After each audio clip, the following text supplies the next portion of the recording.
The co-conspirator of the late convicted sex offender Jeffrey Epstein is seeking a pardon from President Trump, according to a whistleblower who spoke. We have breaking news. The White House is responding after Democrats on the House Oversight Committee released some of sex offender Jeffrey Epstein's emails referencing President Trump. In a 2011 email, Epstein referred to Donald Trump as the, quote, dog that hasn't barked, and told his former companion. The last few days was his claim that the Jeffrey Epstein matter was a hoax.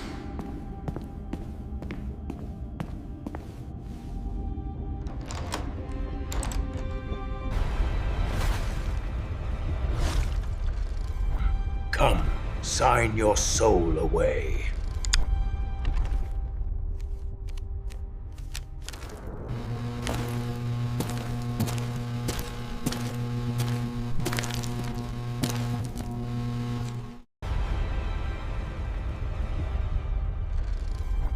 We can't let the people know! We can't let the people know!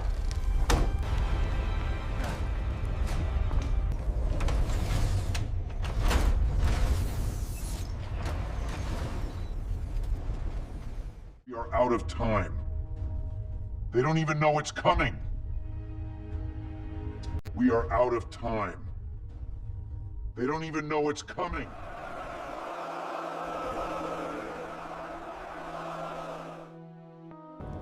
Welcome to the sacrificed.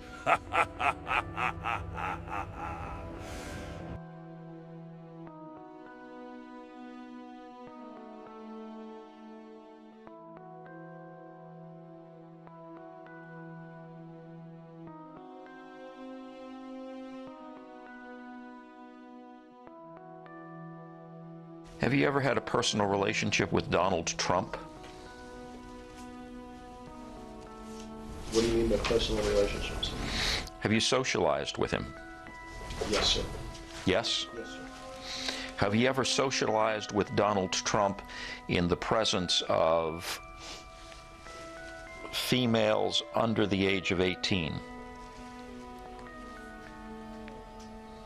Though I'd like to answer that question, at least today, I'm going to have to assert my 5th, 6th, and 14th Amendment rights, sir. Though I'd like to answer that question, at least today, I'm going to have to assert my 5th, 6th, and 14th Amendment rights, sir. You know about sexual predators and things like that. Right. I mean, You are one. All right, I was going to say that, but it's true. You know about sexual predators and things like that. I mean, You are one. All right, I was going to say that, but it's true. We have breaking news. The White House is responding after Democrats on the House Oversight Committee released some of sex offender Jeffrey Epstein's emails referencing President Trump. In a 2011 email, Epstein referred to Donald Trump as the, quote, dog that hasn't barked, and told his former companion, Ghislaine Maxwell, that an alleged victim had spent hours at his house with Trump. The head Democrat on the committee says the emails raise questions about a White House cover-up of the Epstein files. But Republicans in the White House say Democrats are trying to create a fake narrative to slander the president. Trump has denied any wrongdoing and any knowledge of Epstein's crimes. ABC's Jay O'Brien has the latest. Jay, how do these emails fit into the Epstein investigation, and how's the White House responding? So they were released this morning, Diane, as you say, by Democrats on the House Oversight Committee. They are part of thousands of pages of records from the Epstein estate that this committee has obtained. The Republicans on the committee just dropped tens of thousands of pages of records from the Epstein estate, somewhat in response to this. But that one email that you just referenced is so far from what we have seen the most notable. That sentence that Jeffrey Epstein writes Ghislaine Maxwell about Trump being, quote unquote, that dog that hasn't barked. And he also notes that what, as of this morning when the email came out, was an unnamed victim. Now Republicans say it is prominent Epstein accuser Virginia Giuffre. Epstein writes of her to Maxwell in 2011, quote, that she spent hours at my house with him being Trump. He has never once been mentioned. Then Ghislaine Maxwell responds, quote, I have been thinking about that. All of that to say, this comes after, remember, Ghislaine Maxwell testified this summer in a closed-door deposition that was recorded with Deputy Attorney General Todd Blanche, the president's former lawyer, that she never witnessed Trump do anything inappropriate. There is this now exchange with Epstein where she references some prior knowledge, at least of Epstein, of Trump having interacted with his victims in the past. Democrats say that that in some form or fashion contradicts what she said to the Department of Justice. Republicans are pushing back on that, and we do, as you noted, have reaction from the White House today. I want to put it up on your screen. It's White House Press Secretary Caroline Leavitt, who has said that this is part of what she labels as a political maneuver on the part of committee Democrats. She says, quote, I'll read a little bit, "These stories are nothing more than bad faith efforts to distract from President Trump's historic accomplishments. We know Republicans on the Oversight Committee as well have accused Democrats of cherry-picking emails out of, again, these reams of documents that they got." The gentleman from New York is recognized. Mr. Goldman. Mr. Patel, does Donald Trump appear anywhere in the Epstein files? I'm sorry, could you say that again? It's not a complicated question. Does Donald Trump appear anywhere in the Epstein files? I didn't say it was a complicated question. I just didn't hear you, so my apologies. We have released where President Trump's name's in the Epstein files and everybody else, and all credible information that we are legally allowed to release has been released. All right, so let's go through that. You're referring to court orders that prohibit you from releasing grand jury testimony under Rule 6E. Is that what you're referring to when you say as the law allows? That's a piece of it. Really? What other evidence do those three court orders you cited prohibit from being released?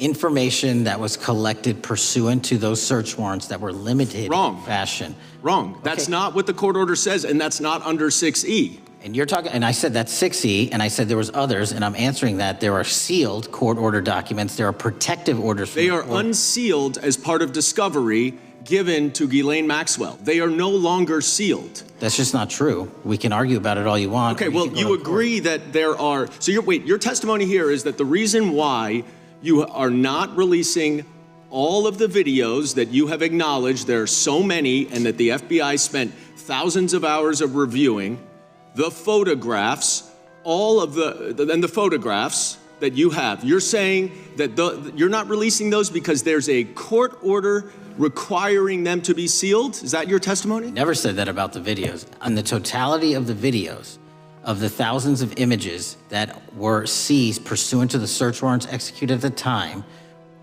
the overwhelming majority of that video is pornographic material that was downloaded from the internet and child sexual abuse material. We will never release that. Well, as you should not release the victims, but if there are videos that relate to others who Epstein trafficked to, such as maybe Prince Andrew, or photographs, that you have total control to release. Yes, and if it exists... And so why haven't you released it? Why are you supposing that that is a fact when in fact it is false?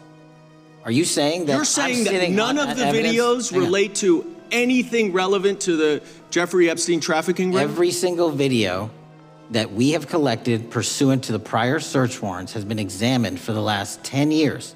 And every single video has been utilized for whatever prosecutions were able to be legally brought. I'm not asking about prosecutions. I'm asking about why you aren't releasing the full Epstein files, including the names of people who were involved in the sex ring that you promised to do before you became FBI director. I just told you, I'm not going to release downloaded porn of children on the internet. I'm not asking about that. Fine. I'm asking about all the other files. What other videos? Tell me.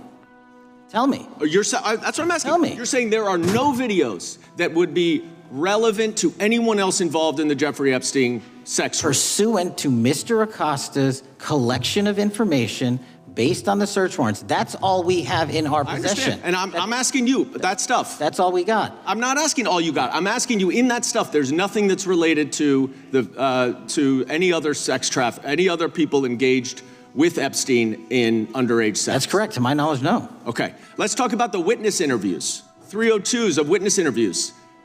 Those are not subject to the court order, Those are not subject to any fictional sealed order for a search warrant. Why aren't you releasing those with the redacted names of the victims? We are releasing as much as legally allowed. That's why we went back to the courts. How is that not legally allowed? Sir, do you know how court orders work? Do you know how protective orders work? Actually, Do you know how Mr. sealing Patel, orders I was work? a real prosecutor for 10 years. I know exactly how. So I was a court fake orders. one? And I want to understand what the court order prevents you from releasing witness statements that the FBI took. You should know that as a real prosecutor, when the court hand downs a protective order and a motion to seal, the material is sealed unless So that your judge testimony waives here it. is that all of those witness statements are under a court order, a protective order. We are providing everything we can legally provide. No, that's not my question. My question is, why are those witness statements that are not grand jury testimony, that if they were under a protective order are no longer under a protective order, why are they not being released? How are they not under a protective order? Why are you not going to the court like you did for the grand jury testimony to unseal those records? The DOJ did go to the court. No, not on those records. Why aren't you going? You just went on grand jury. Time of the gentleman has expired. You are hiding the Epstein files, Mr. Patel. Time of the gentleman has expired. You are part of the cover-up. Can I respond? Sure can. Any allegations that I'm a part of a cover-up to protect child sexual trafficking and victims of human trafficking and sexual crimes is patently and categorically false.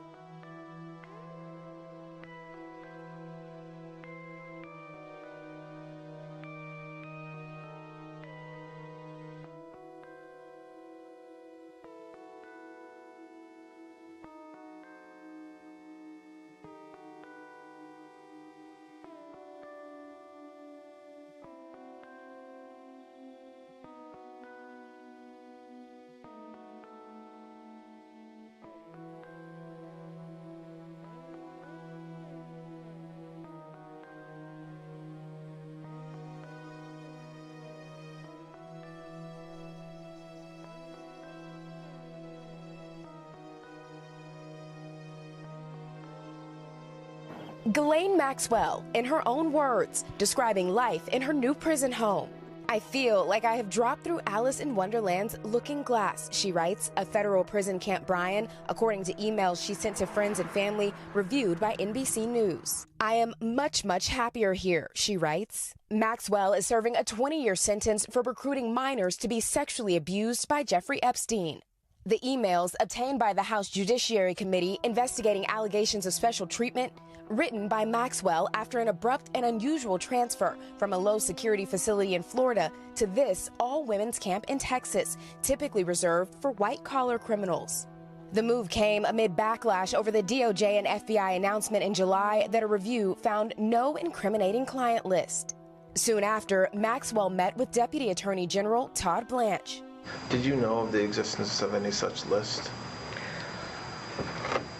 There is no list. Days later, she was transferred and writing emails gushing over her improved conditions. The food is legions better. The place is clean. The staff responsive and polite, she wrote.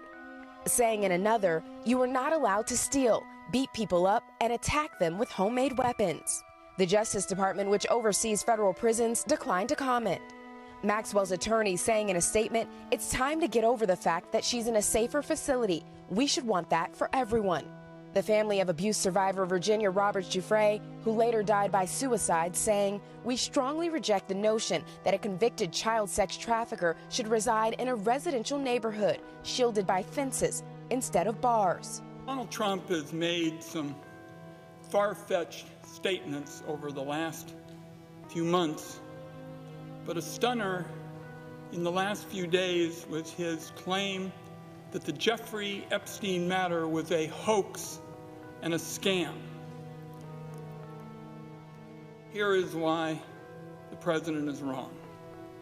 The figure at the center of this story was an ultra-rich, well-connected sex trafficker. He was a serial rapist of women and young girls.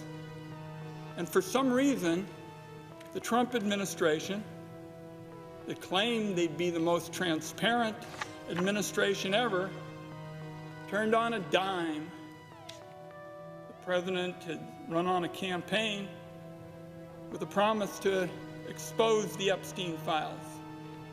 Now he and the Attorney General, Pam Bondi, say, nope, nothing to investigate. When it comes to Epstein and sex trafficking, all these claims are just ludicrous. I want the American people to know that that's wrong. If you want to know why, just look at the latest report from our investigators that was discussed in the New York Times this morning.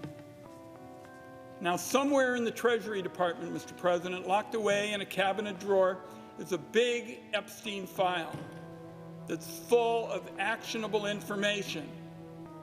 Follow the money details about his financing and operations that await investigation. Last year, the Biden administration allowed our investigators to look at portions of the file. We did that at the Treasury building. Here is what it says. Treasury's Epstein file details, Mr. President, 4,725 wire transfers. Epstein file details, Mr. President, 4,725 wire transfers. 4,725 wire transfers. Let me repeat that. 4,725 wire transfers, adding up to nearly $1.1 billion flowing in and out of just one of Mr. Epstein's bank accounts. If you ask me, that is more than 4,000 potential lines of investigation right there. Hundreds of millions more flowed through other accounts. That's even a lot more to investigate. The file shows that Mr. Epstein used multiple Russian banks, which are now under sanctions, to process payments related to sex trafficking. A lot of the women and girls he targeted came from Russia, Belarus, Turkey, and elsewhere. One shudders to think about the kinds of people who must have been involved in trafficking these women and young girls out of those companies and into the Epstein web of abuse. Again, these are all potential leads, Mr. President, the Department of Justice ought to be digging into.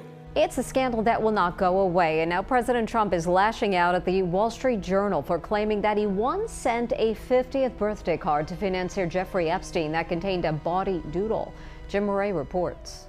The president is lashing out at the Wall Street Journal today, threatening to sue them over a new report that claims he once wrote a bawdy birthday greeting to Jeffrey Epstein. According to the report, back in 2003, 3 years before Epstein got into legal trouble and was exposed as a pedophile, Trump was asked by Epstein's girlfriend to write a letter to the financier for his 50th birthday. The letter was put into an album with dozens of other birthday greetings and then presented to Epstein. The Journal describes the letter as several lines of typewritten text framed by the hand-drawn outline of a naked woman. The future president's signature is a squiggly Donald below her waist. Trump allegedly signed off with the words, "A pal is a wonderful thing. Happy birthday, and may every day be another wonderful secret." The president wasted no time firing back, blasting the Wall Street Journal's owner, Rupert Murdoch, a major Trump supporter. "These are not my words, not the way I talk. I don't draw pictures," Trump vented on social media. "I told Rupert Murdoch it was a scam, and now I'm going to sue his ass off." He's never drawn such a picture. He's never thought of drawing such a picture. They're literally making things up. News Nation's Chris Cuomo was also critical of the report. This Wall Street Journal piece is a hack job, okay? And Elon Musk says, yeah, the letter sounds bogus. But others pointed out that Trump has a history of doodling, contradicting his claim that he never draws pictures. Here's a sketch he made of the Brooklyn Bridge and another of the Empire State Building. I want to bring in Illinois Democratic Congressman Raja Krishnamurthy, member of the House Oversight Committee. Thank you for being here, Congressman. Knowing what you know, and I don't know how much you or your staff have gone through, how would you characterize the importance of these emails and where they fit into your larger investigation? I think they're very important, and I think they just raise the question of why is the White House not releasing the rest of the Epstein files. I think now more than ever we need to see the rest of those files. We need to understand exactly who is implicated in them. And today we're going to see Adelita Grijalva sworn in, and she'll be the 218th signature on the discharge petition, which will then compel legislation to come to the floor, which will force the White House to release these files. So let me ask you about something specifically, because the Democrats released a relatively small number before the Republicans released about 20,000 more. And we just heard Ken Delanian reading it. Of course, he knew about the girls. He asked Ghislaine to stop. Is that in some way implicating, or is it exculpatory? Well, as you know, Donald Trump has repeatedly said he had no knowledge of this child sex trafficking ring. So this particular email would seem to suggest otherwise. In addition, your other emails that you pointed out are deeply disturbing too, especially the one about him spending hours with a victim in Jeffrey Epstein's home. And I think in that same exchange, Ghislaine Maxwell then chimes in expressing similar sentiments as Mr. Epstein. And so all of this just raises the question, what else is in the files? Now, Jeffrey Epstein's estate is going to produce more documents, so we'll learn more from them too. But we need to see the full Epstein files at this point. So again, as you just pointed out, Ghislaine Maxwell is represented in these files. And again, according to Jeffrey Epstein, he asked Ghislaine to stop, meaning Donald Trump. But yesterday I spoke to an attorney who represents 11 Epstein victims, and I want to play for you what he said about Maxwell. I don't believe my clients want her to have any more spotlight, any more of a platform. She's a convicted child sex trafficker. What more could she possibly say? I don't believe she deserves even to have a hearing. She doesn't deserve to be the center of attention. She deserves to be behind bars, rotting where child sex traffickers deserve to be. He's arguing against having her testify before your committee. What would you say to him? Well, look, I think that she should come before our committee, but only after we get the file so we can actually cross-examine her properly. With regard to the survivors, they deserve access to the files. We need to do justice by them. Many of them don't even have access to the files in which they themselves are the subject because of trauma that has caused them to lose memory of the events surrounding their trafficking. And so for their purposes, for doing justice to them, those files need to be released, but also for the legislative purpose of preventing this from ever happening again, we need to get those files as well. You went to Harvard Law. Do you believe there are any legal implications here for the president, or is there something specific you're looking for in the Epstein files that you have not seen? Well, I think that I don't want to speculate as to what else is in the files. However, with regard to these emails, one of the questions that kind of pops up is when Jeffrey Epstein says that he knew about the girls, what does that mean? Did he know about specific acts that were committed involving those girls? The co-conspirator of the late convicted sex offender Jeffrey Epstein is seeking a pardon from President Trump, according to a whistleblower who spoke to House Democrats. Ghislaine Maxwell is currently serving a 20-year prison sentence. A House Judiciary Committee ranking member is calling on President Trump to reject her request. A Trump administration spokesperson says the White House, quote, does not comment on potential clemency requests. Maxwell's commutation efforts come amid a spate of recent pardons and commutations that Trump has issued, including for former New York City Mayor Rudy Giuliani and former Representative George Santos. The Jeffrey Epstein case, President Trump refusing to rule out pardoning Ghislaine Maxwell, who's currently serving 20 years behind bars for sex trafficking. The president, on his way to Scotland, said, "I'm allowed to do it, but it's something I have not thought about." Meanwhile, sources tell ABC News Maxwell received limited immunity for her 2 days of meetings. And what we're learning tonight about what she was asked. Here's ABC's chief investigative correspondent, Aaron Katursky. Tonight, President Trump's refusing to rule out a pardon for Jeffrey Epstein's former companion, Ghislaine Maxwell, who's now serving 20 years in prison for sex trafficking teenage girls. Would you consider a pardon or a commutation for Ghislaine Maxwell if she cooperated? It's something I haven't thought about. It's really something. I'm allowed to do it, but it's something I have not thought about. As the president spoke, Maxwell was meeting for the second day in a row with Deputy Attorney General Todd Blanche, who until recently was Trump's personal lawyer. Trump once socialized with Maxwell and Epstein. When Epstein was arrested in 2019, Trump said they'd had a falling out and hadn't spoken in 15 years. Maxwell has long faced questions. I'll ask you about all the allegations that have come out, Ghislaine. Happy New Year. When she was arrested, the president said he wished her well. Sources tell ABC News it was Maxwell who requested this week's meetings with the Deputy Attorney General and that she was granted a limited form of immunity so she could answer questions without fear it could later be used against her. She was asked maybe about 100 different people. She answered questions about everybody. And she didn't hold anything back. In May, Attorney General Pam Bondi reportedly told the president his name appeared in the Justice Department's Epstein files multiple times. Trump denies that briefing ever happened. No, I was never briefed, no. Being named is not evidence of wrongdoing. Bondi has refused to release the files despite previously promising to do so. Trump, whose top supporters, including FBI Director Kash Patel, spread conspiracy theories about Epstein, is eager to change the subject. I'm not focused on conspiracy theories. But the story hasn't gone away, which sent the Justice Department's #2 official to Florida to meet the woman who helped Epstein recruit, groom, and abuse girls over the course of a decade. Annie Farmer was one of the women who testified against Maxwell. She didn't just procure girls and women for Epstein, but she herself participated in their abuse. What Maxwell wants now? To get out of prison. Of course, everybody knows Miss Maxwell would welcome any relief. She's been in very difficult conditions for 5 years, and so she would welcome any relief. Her lawyer tells me she did not ask for a pardon today, and Deputy Attorney General Todd Blanche did not offer one. But late today, the president making clear it's not off the table. A lot of people have asked about pardon. This is just not a time to be talking about pardons. Todd will come back with whatever he's got.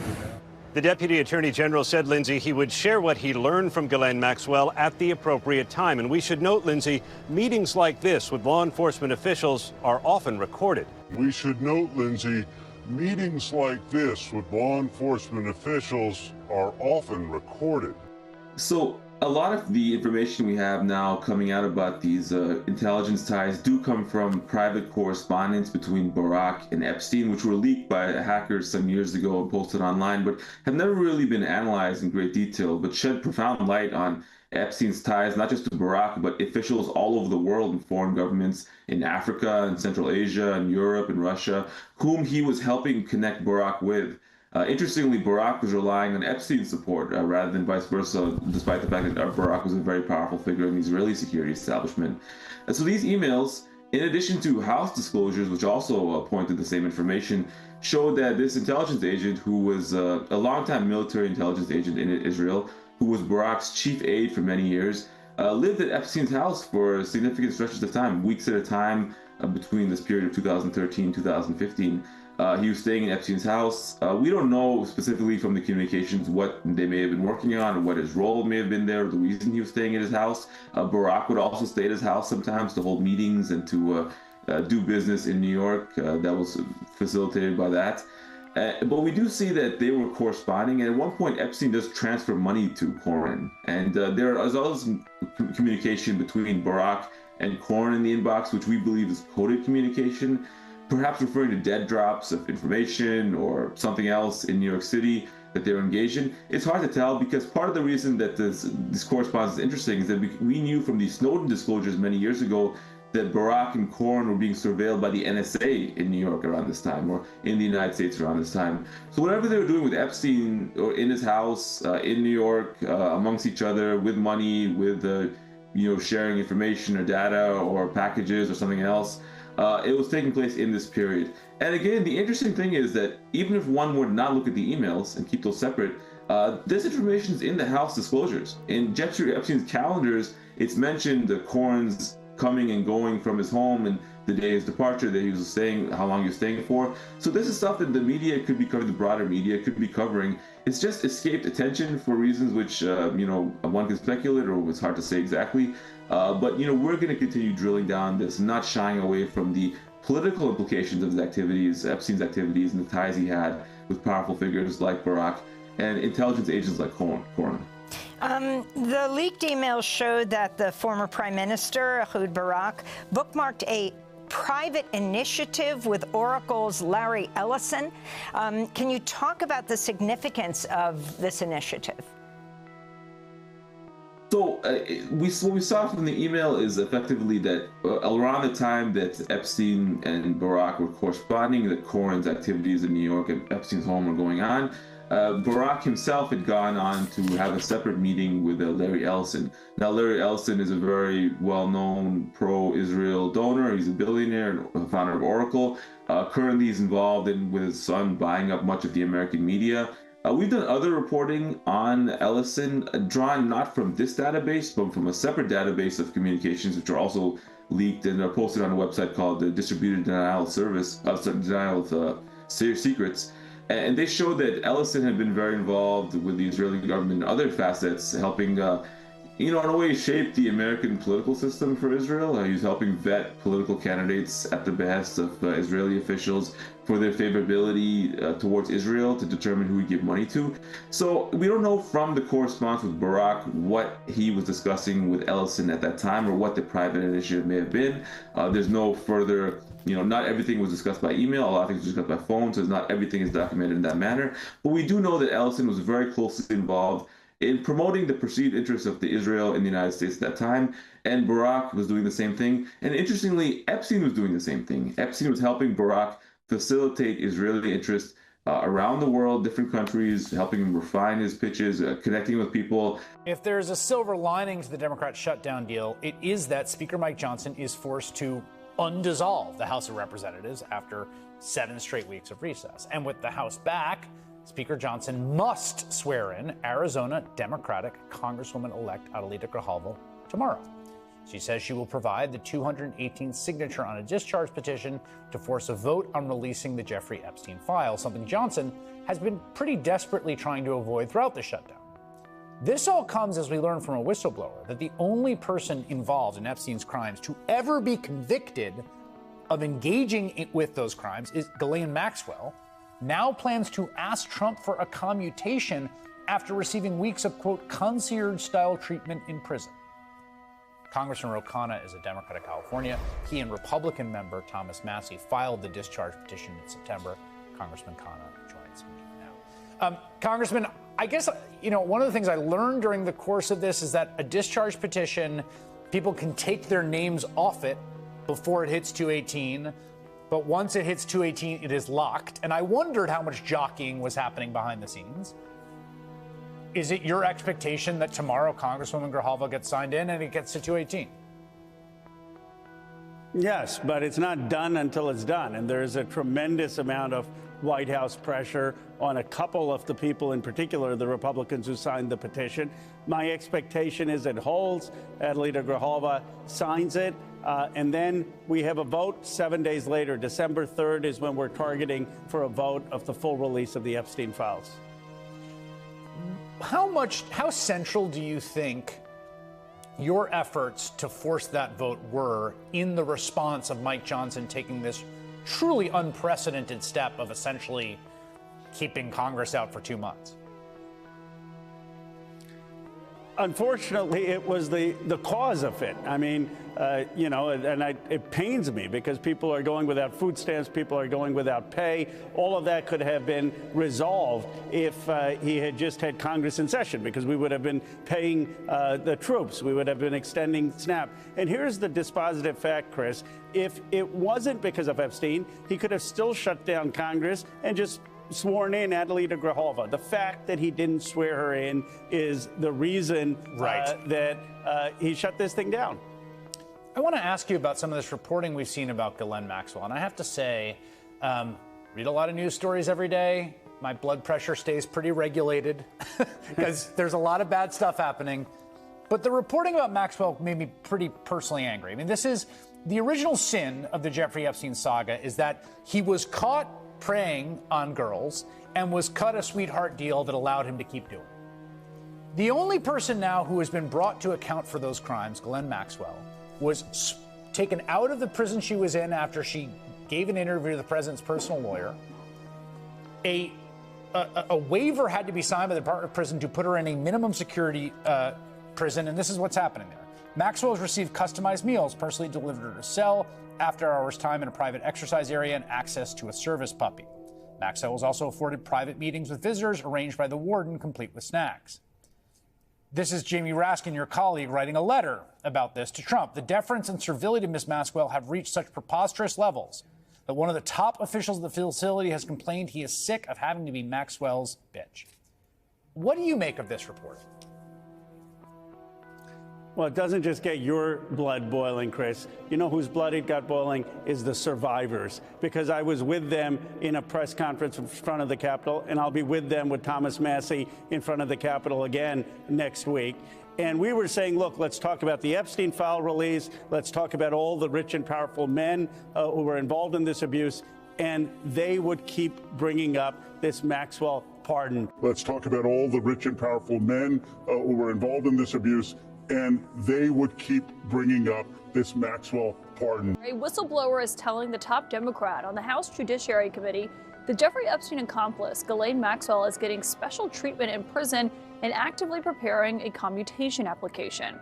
In a letter from Congressman Jamie Raskin addressed directly to President Trump, Raskin says the whistleblower at Maxwell's new prison camp alleges that her extraordinary treatment includes customized meals delivered directly to her, visits to the prison exercise area after hours with a prison guard escort, and even access to a service dog in training to play with. This whistleblower also claims that one top prison official complained that he is, quote, sick of having to be Maxwell's B-word. I'll note that CNN has not independently verified the whistleblower's claims, but my source on this tonight is Congressman Jamie Raskin. And Congressman, on this whistleblower, I think a lot of people want to know what else they had to say to you. Well, the whistleblower made clear that Ghislaine Maxwell is just in a completely different category than every other prisoner. She gets essentially room service behind bars. She can use the shower. She can use the gym whenever she wants to. She gets special treatment there. And unlike other prisoners who have to communicate with people outside of the prison through the unreliable and very slow mail system, she's actually getting messages sent through the warden to the people that she wants to communicate with, and the warden is actually offering her the opportunity to communicate on legal matters with people outside of the prison through the warden. So it's a pretty extraordinary situation. Of course, her presence in that camp facility itself is completely astonishing, given that they had never had a sex offender before, and sex offenders were not allowed in that camp. But she was allowed in, and she got in pretty much on an overnight basis after she met with Todd Blanche. She was subpoenaed by the Oversight Committee on July 23rd after a vote on July 22nd, and it was on July 24th that Todd Blanche, who had been Donald Trump's personal criminal defense lawyer, now working for the DOJ as the #2 person, went over to meet her, not in order to find out what she knew in terms of getting other people to be investigated who were involved in the $1.5 billion international child sex ring, but rather to find out what she would say about Donald Trump. And he pronounced himself satisfied when You know, she said that she had never seen Donald Trump in any compromising position with young women or girls. In fact, she'd never seen Epstein in some compromising position with underage women or girls. So anyway, he liked what he heard, and then suddenly she got this transfer. Yeah, and we've asked the White House about that and Todd Blanche himself. But can I ask you on the whistleblower, did you speak to this person directly? Well, I don't want to get into any more depth on it, but I would say this is a person who is in a position to know everything that was reported to us.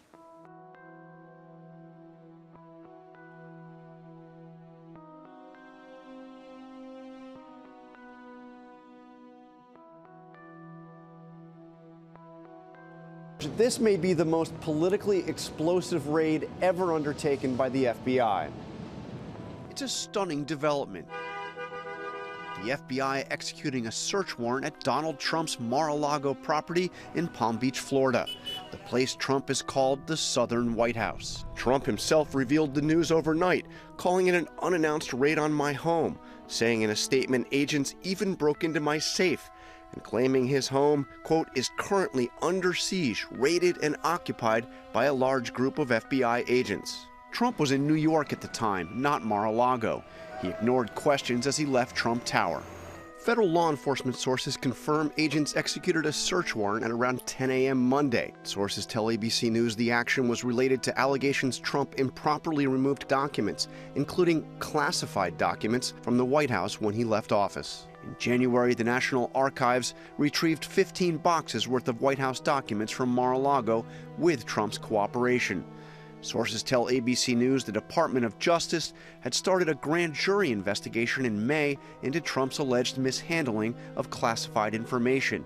They subpoenaed the National Archives for the classified material it had retrieved from Mar-a-Lago. Attorney General Merrick Garland has been tight-lipped about any investigations related to Trump, but he made clear last month that nobody, not even a former president, is immune from prosecution. No person is above the law in this country. Nothing stops us. Even a former president? I don't know how to, maybe I'll say that again. No person is above the law in this country.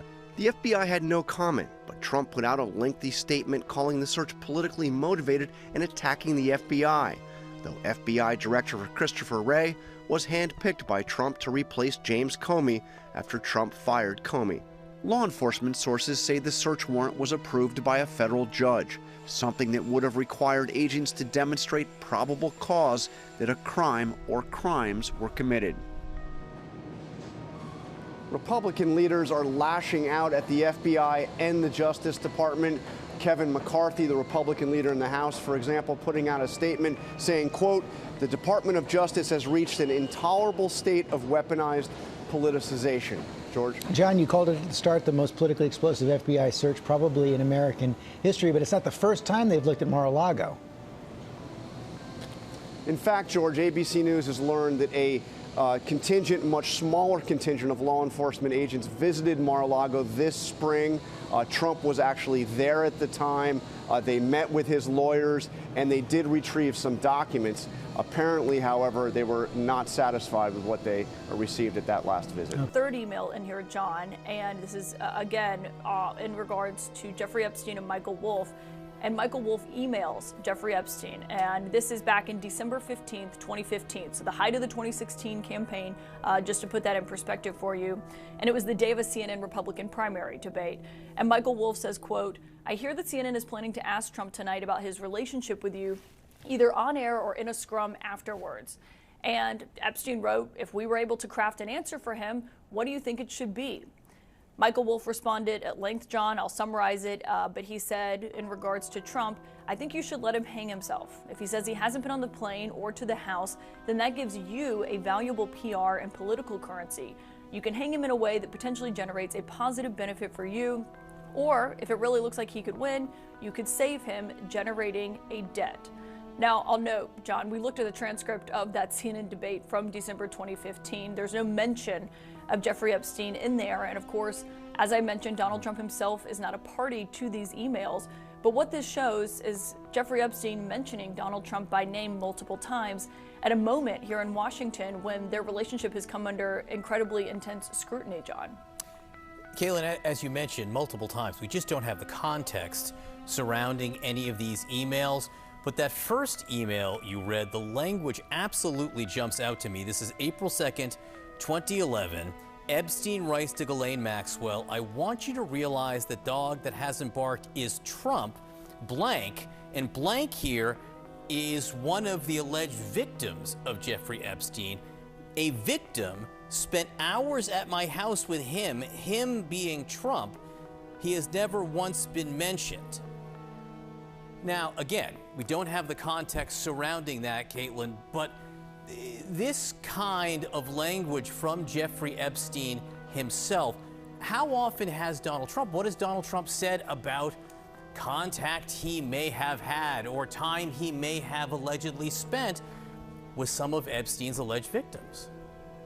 Yeah, and John, just to be clear, the woman, the person whose name is redacted here was redacted by the House Oversight Committee before they put this out. That has been a huge point of focus as people have demanded the release of these documents, is to be able to protect the survivors and the victims. We have not been able to independently verify who this person is. The committee is the one doing the redacting here, but obviously he is referencing someone who Jeffrey Epstein says in this email from 2011 that spent time with Donald Trump at his house. And so we've asked the White House for comment on this morning. Obviously, these are emails that predate his time in office this term. They span about 15 years, this correspondence that's being released. And Trump has denied that he knew anything about what Jeffrey Epstein was doing and the sex trafficking of young women. And he said that he wasn't aware of that at the time. And obviously, Trump himself has not been accused of any wrongdoing. It's very important that we make that clear here, John. But of course, the question has been when it comes to regards to the Justice Department and what they've released about what they know. And Adelita Grijalva is being sworn in today. She's the new House Democrat from Arizona, and she's expected to be that 218th signature. And so the pressure has been building on not just Democrats, but Republicans here in Washington to release more information about what the Justice Department has. And so looking at that email, obviously, will likely only increase that pressure to do so. And you're right, John, we don't know the context of that. But obviously you can read Jeffrey Epstein's words in and of itself and take away obviously what you will from that. Oh yeah, it begs many questions to be asked, perhaps to the president or the White House. You've already put this to them. Much more on this ahead. Caitlin Collins, and thank can I you say, so John, much. Oh, please. I just want to say, because obviously, you know, we're breaking this morning. We did get a comment from Michael Wolf himself on this. I reached out to him to ask for any context on these emails, for anything from him. And he said, quote, I don't quite remember the context, but he says, I was engaged then in an in-depth conversation with Epstein about his relationship with Trump. And this seems to be part of that conversation. It says, I was engaged then in an in-depth conversation with Epstein about his relationship with Trump. And this seems to be part of that conversation. Are you still talking about Jeffrey Epstein? Are you still talking about Jeffrey Epstein? Are you still talking about Jeffrey Epstein?